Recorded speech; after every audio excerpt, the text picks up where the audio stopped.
And sadly, there have been 54 additional deaths, bringing the total number of deaths in the state to 239.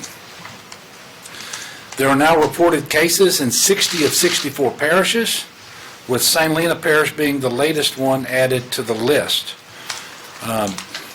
As I've been saying, make no mistake, there is no parish, there is no community in the state of Louisiana that is free of the virus and free of the disease, COVID-19. When we see numbers like the ones we're seeing today, it reaffirms why I have already made the decision to extend the stay-at-home order until at least April the 30th. And as I mentioned yesterday, that proclamation will be done by the end of the week. It also reaffirms to me that we have yet to see any evidence that we are beginning to flatten the curve. That is extremely important. And so the order is going to continue, and quite frankly, compliance has to improve. We need to see better results. Numbers like we're reporting today keep us on a very steep trajectory in terms of our case growth, and we know that that puts us firmly on a path to exceeding our capacity to deliver health care. And I'll point this out with just two bits of information. Since March the 26th, the number of COVID patients in our hospitals have doubled across the state, and the number of patients in our hospitals on ventilators have doubled in the state as well since March 26th. So now more than ever, we need better compliance. We need to practice the social distancing. We've got to wash our hands, control our cough, keep 6 feet away, all of those sorts of things. Stay at home. Don't go out unless it's essential, all of those things. And we obviously have to continue to surge our medical capacity. Later today, I will sign a proclamation dealing with licensure, making it easier for medical professionals to come to Louisiana and to practice. I am so incredibly grateful for our medical professionals here in Louisiana and those from other states who have volunteered to come and help. Obviously, these are the heroes today, our doctors, our nurses, our respiratory therapists, you name it, all of these people, in addition to our first responders. Additionally, the proclamation will make clear that funeral services be conducted as expeditiously as possible, and that they are limited to the crowd size of 10 that we have in our order. I would like to remind everyone that Delta Airlines has agreed to start paying for flights for medical professionals from out of state. We very much appreciate this. We are asking those medical professionals to register at LAVA. That's lava.dhh.louisiana.gov.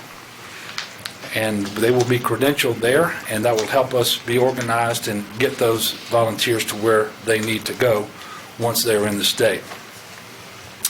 In addition, we anticipate that 4,846 healthcare students will be graduating in our state in the next 2 months, and will be coming online to help to support the workforce and engage in this fight against COVID-19. These professionals will include nurses and doctors and pharmacists and respiratory care therapists, EMTs, and really all of the allied healthcare professionals. They will be able to assist in every region of our state. As we announced yesterday, we will have 1,000 beds ready at the Morial Convention Center by this Sunday, April the 5th, and 250 beds ready in the personal housing unit across the street from the convention center. Today, I authorized an additional 1,000 beds in the convention center. The second 1,000 beds will be ready by April the 20th. That will bring us to a total of 2,000 beds in the convention center. This is in direct response to the number of patients we believe that we're going to have to move out of our hospitals to the convention center for medical monitoring as they continue their recovery process. Again, the concept here is we will take our non-fragile patients who are not yet ready to be discharged from a hospital, and move them out of the acute care beds and the other beds in our Tier 1 hospitals, freeing up those beds so that they can be made available to other patients sooner and more frequently than would otherwise be the case. It is anticipated that in Region 1 in the New Orleans area that we will exceed our capacity with respect to ventilators as early as April the 4th, and the shortage of beds could come as early as April the 7th in our hospitals, which is why we're setting up these other beds, as I mentioned. And on that note, I do want to thank President Trump for approving 150 additional ventilators to the state of Louisiana. This decision was made yesterday and communicated to us. We appreciate it very much. Certainly it is not everything that we need, but it will help. Thus far, despite the fact that for weeks now we have been trying to acquire ventilators by the thousands. In fact, I think we have about 14,000 on order, both with respect to the national stockpile and with respect to private vendors. We have received 292 to date from private vendors, and that includes an additional 100 that came in yesterday, and the 150 from the national strategic stockpile, which has not yet been delivered here to Louisiana, but we expect to receive those very soon. The Vice President called me today and made sure that I was aware that we were receiving these ventilators, and he wanted to discuss other things related to our response to COVID-19 here in Louisiana, and I appreciate him taking the time to make that call. I do know that the media is very interested in being able to go in, take a look at, and take photographs and video inside the convention center. As you know, there's ongoing construction right now, but we anticipate that it will be ready for walkthrough in at least one of the wings a little later this week, and we'll be announcing to you all when you all can go down and do that. You know, we've talked a lot recently about the convention center in New Orleans, which is going to be very important, obviously, in Region 1, which is the state's largest hotspot at present with respect to cases, but we are increasing our medical capacity, our surge capacity across the state of Louisiana, including here in the Baton Rouge area. Baton Rouge General has announced that they will be reopening their Mid-City campus for the purpose of increasing medical capacity in response to COVID-19. While that campus has been closed, it's been maintained with much of the equipment still in place. The facility will include inpatient hospital beds, ICU beds, and an emergency room. The facility will open as early as next week with an estimated 84 beds. The licensed bed capacity will grow over time and in phases, I should say. Baton Rouge General is managing the staffing of this facility, and I want to tell everyone affiliated with Baton Rouge General that we very much appreciate them stepping up, expanding their capacity. And really that goes to all of the hospitals and systems across the state of Louisiana. It's important to note that this will be a fully functioning hospital and ER for all patients who need care, whether they are diagnosed with COVID-19 or have other medical needs. And obviously this is different from the convention center, which is going to be a medical monitoring station for COVID patients only, and you won't be able to go to the convention center in New Orleans on your own in order to seek care or treatment. And we're also not going to allow visitors there to see the patients who are going to be there. Everybody who goes to the convention center will be transferred to that facility by a hospital. We will be moving to expand capacity in several regions of the state, similar to what we're doing at the convention center. We have a little more time in the rest of the state, and our modeling is being brought up to date as new data comes online. So we will be looking at that, again, to be the similar strategy in mind, where we take the non-fragile patients out of hospitals, place them in these medical monitoring units around the state, freeing up those hospital beds sooner and more frequently than would otherwise be the case. As you all can see from the numbers today, we have a long way to go. And I will say again what I've been saying for weeks now, this still is going to get worse before it gets better. We don't know how much worse, but we do know that we can, to some degree, control how much worse it gets. We know that mitigation measures work. We know that the stay-at-home order works, social distancing works, but these measures only work to the degree that people comply with them. And I am urging everyone across the state of Louisiana, if for some reason it didn't register with you before today, we can't do anything about what happened or didn't happen yesterday, but you can start right now and make sure that you are compliant with these orders and that you're not unnecessarily exposing you and your family and others to the virus, especially those who are medically vulnerable because of underlying conditions or because of advanced age. And certainly we owe it to our healthcare workers not to put more demand on them than is absolutely necessary. So I implore everyone to embrace these mitigation measures, stay at home, stop the spread, and save lives. Be patient, be determined, be focused, and I remain fully confident that we're going to get through this. It's not going to be soon, and it's not going to be easy, but we are resilient people, and we are faithful people, and we're going to get through this. As always, I have Dr. Bu here to answer any questions related to testing, and at this time, I'll be happy to take your questions. Greg. Governor, what do you think about the Texas governor issuing this, these kind of checkpoints for Louisiana residents? Yeah. Well, first of all, I've been assured by Colonel Reeves, who's talked to his counterpart in Texas, that they really aren't doing checkpoints. They're not affirmatively stopping out-of-state travelers, whether they're from Louisiana or elsewhere. And I've had that reaffirmed to me about an hour ago. So I think there's some miscommunication about what really is happening in Texas.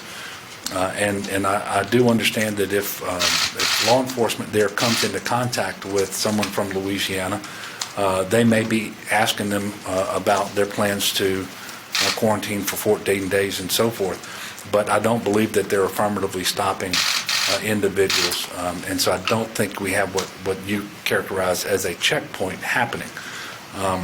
It's sort of an aside, but I will note that there was no checkpoint for our National Guardsmen and wildlife and fisheries agents and our state troopers and our fire marshal's office individuals when they went into Vidor, Texas, and Port Arthur, Texas, and Orange, Texas, a couple of years ago in order to conduct search and rescue of our neighbors in Texas.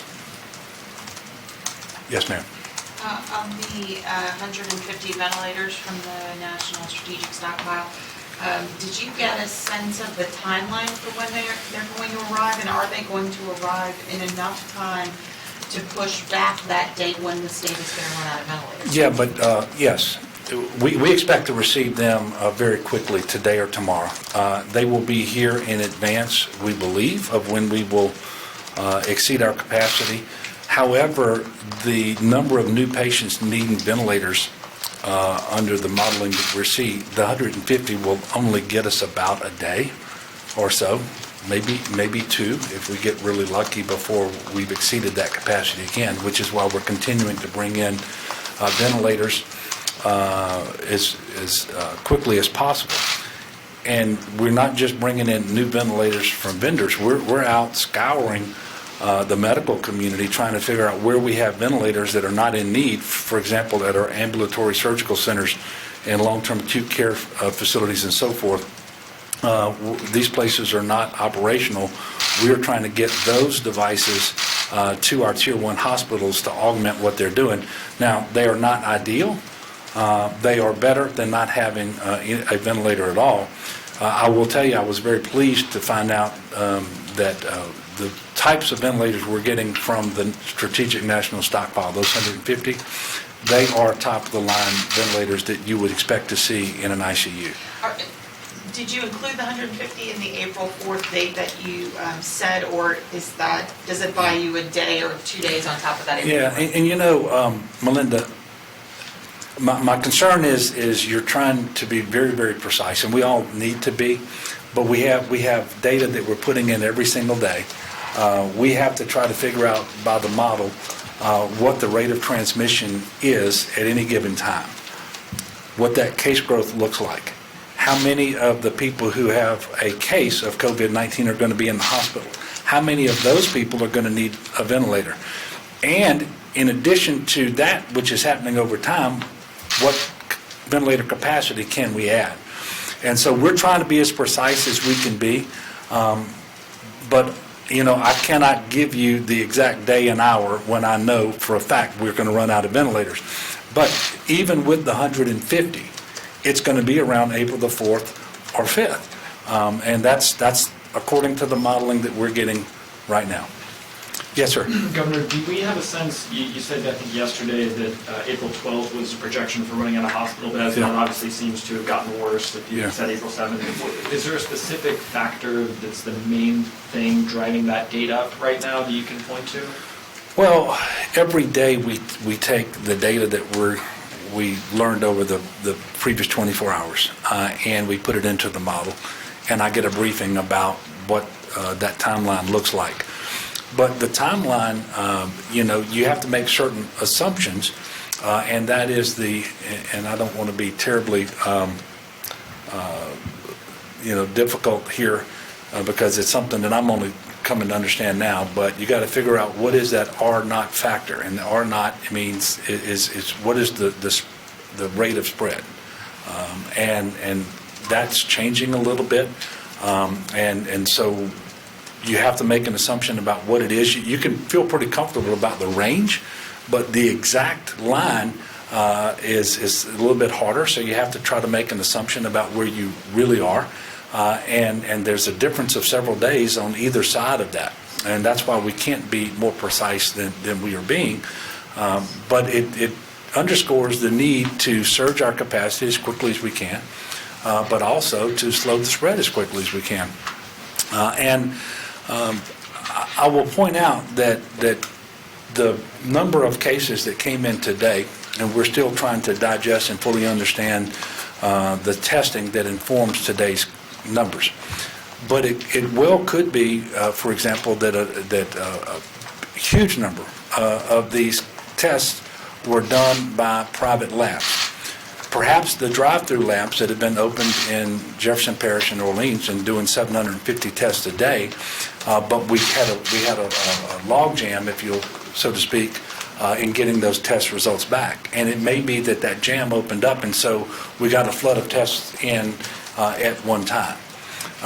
But we still have to try to figure out what that does to the overall trajectory that we're on and make the very best decisions that we can. And we want to be as honest and straightforward as we can in sharing the data that we're getting and why we're making the decisions we're making. But the two things that remain absolutely consistent from the very first time that we held one of these press conferences is that we need to surge our medical capacity, and we need the public to engage in better practices related to social distancing and better compliance related to the stay-at-home order, because that's how we're going to bend the curve. And I want you to know that I know we can do better. I believe we will do better. The stay-at-home order was issued at such time that really, if it's going to have an impact on reducing the rate of growth in these cases, we would actually start to see that in the next couple of days. And at least that's what I've been told to expect. And so these numbers today, especially if they include tests that were administered as many as 7 days ago, don't necessarily tell us that the stay-at-home order isn't being effective. But it does tell us that we have no reason yet to believe we are flattening the curve. I hope, I pray, and we're working to make sure that happens just as soon as possible. Yes, sir, Jeff? You might have kind of answered this already, talking about the rate, but the 14,000 requests that you have for ventilators, where does that number come from? Where do you believe that you need? Right now, you're at 420 patients being, I mean, that tells you that the problem can get significantly worse. Well, Jeff, as you can imagine, we have an idea how many ventilators that we need across the state. It is in the several thousands.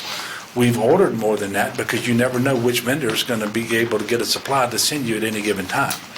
And so we have 3 vendors that we've ordered 2,000 each from. We have a couple of vendors where we've ordered 1,000 each from. It depends on what we think we might be able to get. And we've asked for the Strategic National Stockpile to send us 5,000. So you add all that up, it's about 14,000 or so that we put on order. We don't need 14,000, but if I knew for a fact that I could get all that I wanted from one vendor, I wouldn't be ordering from another. And that's part of the complications that are popping up all over the country as states compete with one another and with hospitals and other medical providers. And I assume to some degree we may be competing against the federal government too. But that is the rather disjointed procurement effort that is playing out all across the country right now, which is difficult to navigate through. And I suspect it's also increasing the prices of these devices beyond what would ordinarily be seen. Yes, sir. We understand the East Baton Rouge District Attorney plans to charge the pastor in Central with 6 counts of misdemeanor, essentially disobeying your stay-at-home order. Are you concerned by the optics of arresting a pastor right now?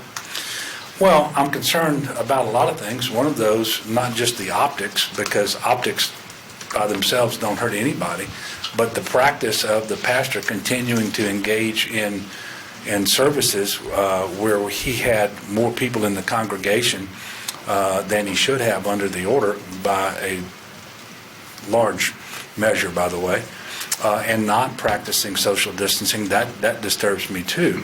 It is very unfortunate that any leader of any kind, business leader, elected leader, community leader, faith leader, would choose and make the conscious decision to violate what is a legal order and one that is imperative for public health. I don't like the optics and by the way, I don't know that anybody has been or will be arrested. That may happen. I don't know what the local authorities are going to do. I think they served a summons on him for violating the order. And I think that's all that has happened now. And I'm going to appeal to that pastor and to anybody who might also be out there either violating the order or giving some thought to doing it. I'm going to appeal to him one more time. Please stop what you're doing. In the grand scheme of things, it just doesn't make sense. And the overwhelming majority of our faith leaders have found other ways to engage with their parishioners, doing it online, through Skype or Facebook or all the different means that they have at their disposal today. And I would encourage him to do the same thing. It just only makes sense, and maybe this action that was taken today will be enough to get his attention. I will tell you that the law enforcement authorities in East Baton Rouge Parish have been extremely patient.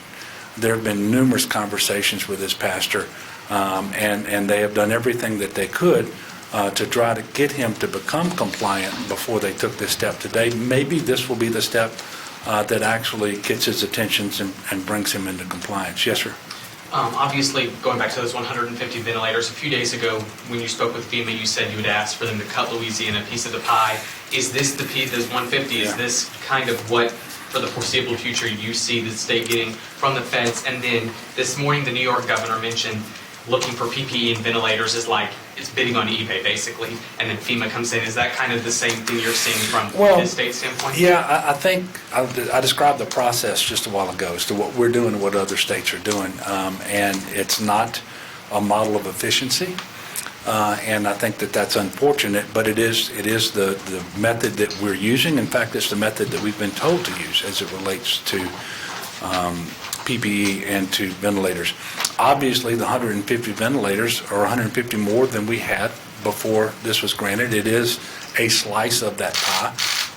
Obviously, we're not giving up just yet because I believe there remain ventilators in the Strategic National Stockpile, and I think that they continue to look for demonstrated need among the states, and they're going to take that into consideration in making additional allocations, and so we're not going to stop asking for ventilators, and we're also not going to stop trying to source them elsewhere because we really need to increase that capacity here in Louisiana. Yes, sir. Governor, St. Charles Parish now has one of the highest per capita death rates in the country. I think they have 12 deaths there. Any idea if there's like a nursing home or some explanation for that? And also, can you speak to just the 54, we saw by far our largest death increase, which I understand that confirmed cases side may be affected by testing lags or whatever, but do you have any explanation for the 54 deaths also? I do not, so I'm not able to really do anything but guess about St. Charles, and I'm not going to do that. Maybe Dr. BU knows whether there's any specific thing that he can attribute that to. I can just tell you it's unfortunate. As I look statewide, and there's been a lot of focus on New Orleans and Jefferson Parish. I mean, just look at those numbers: 1,834 in Orleans Parish, 1,193 in Jefferson. But look at the 242 in Caddo and the 63 next door in Bossier. That's what Orleans and Jefferson looked like not too long ago. And so all of this death, all of these cases are very, very concerning to me and to other people all across the state of Louisiana. I grieve for every single one of the 239 people that we're reporting that have died, regardless of what parish they come from. And I don't know whether you wanted to offer any. No. Okay. Last question. Greg. So, I know you tried to explain this, but you talked about the sobering number today, and it's a very startling number. Yeah. Was it startling to you, or is it, Dr. BU? I'm going to ask Dr. BU to come in, because I've addressed it the only way that I know how, and there's no way to see that number and not be startled. And look, I'm telling people to expect things to get worse before they get better, and I saw the number and I was startled. Okay? But I believe the number could be informed by test results that stacked up over a number of days, but that kind of broke through today. If that is true, then we should see something smaller than that tomorrow. I pray that is the case. Of course, I've been wanting to see that for a long time. We want to see it on a consistent basis, especially going forward, because the stay-at-home order, if it is going to be effective in flattening the curve, we should start to see that play out in the very near future. So this is the last question of the day, and I'm going to ask Dr. BU to come and share his perspective on this. Thank you, Governor. I share the governor's sentiments. I think any time that we see that number increasing, and look, we're looking at models, we know what other cities are seeing, it's still, you feel that in your stomach when you see a number like that add. But as the governor noted, as we drill down into that data, what we see, my team that's getting these results tells me that 90% of those were coming from commercial labs. We know, we've heard from folks that are waiting longer than advertised for their commercial lab results to come back in. What we can't tell you is who in that mix of those 90% of those positives that were waiting on a commercial lab had their test done 4 days ago, 5 days ago, 6 days ago, or more. We do know that usually means that the people who are making up that positive count would have been more likely to people not being tested in the hospital, people who are most likely at the time of testing to be at home. What we don't know is after that, did they feel sicker? Did they eventually have to go to the hospital? And so there's a lot that we would love to change about the pace of testing, about the pace of the results coming in from commercial labs, so we could track in our models a little bit more definitely and understand where we're on the curve. But that's where we also have the hospital data that we're tracking, where that is much more real time, and that gives us a better sense. So for the moment, what we know is 90% of that large increase was commercial. I agree with the governor that means I'd find it very unlikely that we would have such a large number tomorrow if it's truly a glut. But as we said yesterday, I think when we were talking about what do we make of these changes, we're looking at this data every day. I mean, my team is looking at it hourly. It's really hard to draw big conclusions day by day. What you have to be doing is trending this out over time. And that's certainly what we're doing. That's what we're building in. And the basic point remains the same. The message to all of us is this is serious. And unfortunately, as we saw for an additional 54 individuals, this is deadly. And the more COVID you have in the state, the more likely you are to be having people who are very sick. and who end up in the hospital, the more likely people are in the hospital, the more likely they are sick enough that they could potentially die from this virus. And so the most important thing that we can do is slow the spread of this virus. And that is all the work that we've been talking about, staying home, not taking your life in your hands, not taking your relative's life in your hands, doing your bit to slow the spread of this virus. Thank you, Doug. Thank you. Thank all of you.